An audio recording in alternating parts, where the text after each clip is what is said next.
अच्छा, मजीद जानते हैं कि रिस्क असेसमेंट हमने कब कंडक्ट करनी होती है।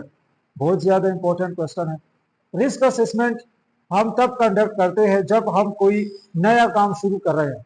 मिसाल के तौर पर वेल्डिंग का काम हम अपनी ऑर्गेनाइजेशन में आज से स्टार्ट हो रहे हैं या शुरू कर रहे हैं, तो वेल्डिंग के काम से स्टार्ट होने से पहले उस जगह की रिस्क असेसमेंट की जाती है। रिस्क असेसमेंट क्यों की जाती है? ताकि वेल्डिंग के जो काम है, ठीक है, उससे जो पैदा होने वाले खतरात हैं उसको कम किया जा सके। ठीक है, रिस्क को हम क्या कर सके, मिनिमाइज कर सके, और जो वेल्डिंग का ऑपरेशन है वो बिल्कुल सेफ तरीके से इख्तिताम तक पहुंचे और किसी को कोई जानी माली नुकसान ना हो। तो रिस्क असेसमेंट सबसे पहले हम कब करते हैं? जब कोई भी हमारे पास नया प्रोजेक्ट हो या नई कंस्ट्रक्शन स्टार्ट हो रही हो या कोई न्यू एक्टिविटी परफॉर्म होने जा रही हो, तो उसके परफॉर्म होने से, स्टार्ट होने से पहले हम रिस्क असेसमेंट कंडक्ट करते हैं। अच्छा, इसके अलावा जब आपके वर्क प्रोसेस में चेंज हो रही हो। अच्छा, वर्क प्रोसेस में चेंज का क्या मतलब है? पहले लेबर थे, कंधों पे सीमेंट की बोरिया सीमेंट बैग्स को उठा के लेके जाते थे। अभी काम करने का तरीकाकार चेंज हो गया। ठीक है, आपने चेंज कर दिया, क्या हो गया? अब वो उसको क्रेन के जरिए या फोर्कलिफ्ट ट्रक के जरिए उठा के उनको लेके जाते हैं। ठीक है, तो ये अभी क्या हो गया? प्रोसेस चेंज हो गया। प्रोसेस चेंज होने के बाद, वो वर्क प्रोसेस चेंज होने के बाद हम रिस्क असेसमेंट करते हैं। इसलिए करते हैं, अभी कंधे पे सीमेंट की बैग्स को लेके जाने के साथ अलग खतरा थे। बैक पेन का खतरा था, नेक पेन का खतरा था, जॉइंट पेन वगैरह के मुख्तलिफ खतरा थे। अभी फोर्कलिफ्टर मशीन आ गई है। ठीक है, अभी फोर्कलिफ्टर मशीन के चलने से पैदा होने वाले खतरात अलग है। किसी को टकरा सकती है, लोड किसी के ऊपर गिर सकता है। तो कब रिस्क असेसमेंट करते हैं? जब हमारे काम का प्रोसेस चेंज हो जाए। इसके अलावा जब आपके जगह पे एक्सीडेंट हो जाए, फिर आपने क्या करनी है? रिस्क असेसमेंट करनी है। क्यों रिस्क असेसमेंट करनी है? अगर पहले आपने रिस्क असेसमेंट नहीं की और एक्सीडेंट हो गया तो भी आपने रिस्क असेसमेंट करनी है।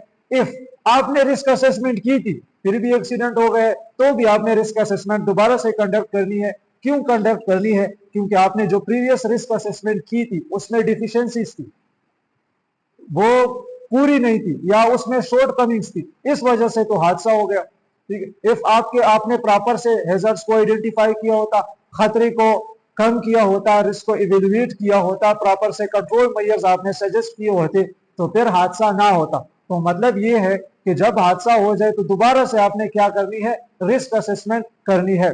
अच्छा, इसके अलावा आपने रेगुलरली भी रिस्क असेसमेंट करनी है।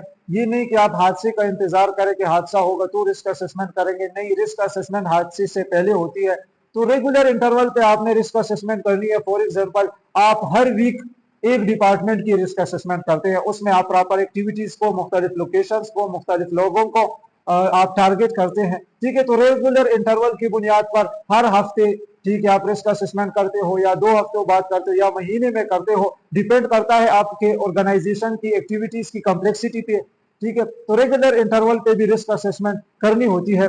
अच्छा, इसके अलावा हाई रिस्क जो एक्टिविटीज है उसकी शुरू होने से पहले भी आपने क्या करनी है?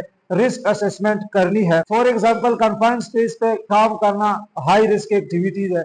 ठीक है, क्योंकि एक्सेस और एग्रेस भी उधर लिमिटेड होती है। फ्लेमेबल लिक्विड की भी प्रेजेंस हो सकती है, टॉक्सिक गैसेस भी मौजूद हो सकते हैं। तो कन्फाइंड स्पेस में काम करना हाई रिस्क एक्टिविटी है।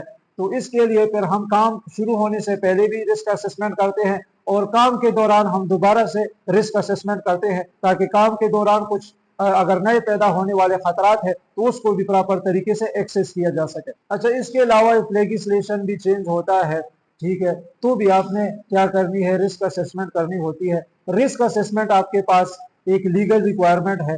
जिस भी इदारे में 5 या 5 से ज्यादा अफराद काम करते हैं वहां रिस्क असेसमेंट करना बहुत ज्यादा लाजमी है। रिस्क असेसमेंट हमेशा कॉम्पिटेंट बंदे ने करनी होती है और आप लोगों ने रिस्क असेसमेंट कॉम्पिटेंट बंदे से करानी है। कॉम्पिटेंट से क्या मुराद है?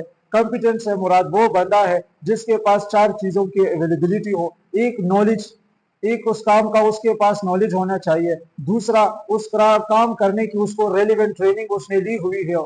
तीसरा, उसके पास वो काम करने का प्रीवियस एक्सपीरियंस भी मौजूद हो और इसी के साथ साथ वो काम करने की उसके पास स्किल्स, एबिलिटीज भी मौजूद हो। तो ऐसे बंदे को हम कॉम्पिटेंट बंदा करार देते हैं। तो रिस्क असेसमेंट हमेशा कॉम्पिटेंट बंदे से करानी होती है ताकि उसको उसमें डिफिशियंसीज ना आए, ठीक है। प्रॉपर तरीके से हैजर्ड्स को आइडेंटिफाई किया जाए और रिस्क को एक्सेस किया जाए और प्रॉपर तरीके से कंट्रोल मेजर्स की इम्प्लीमेंटेशन हो।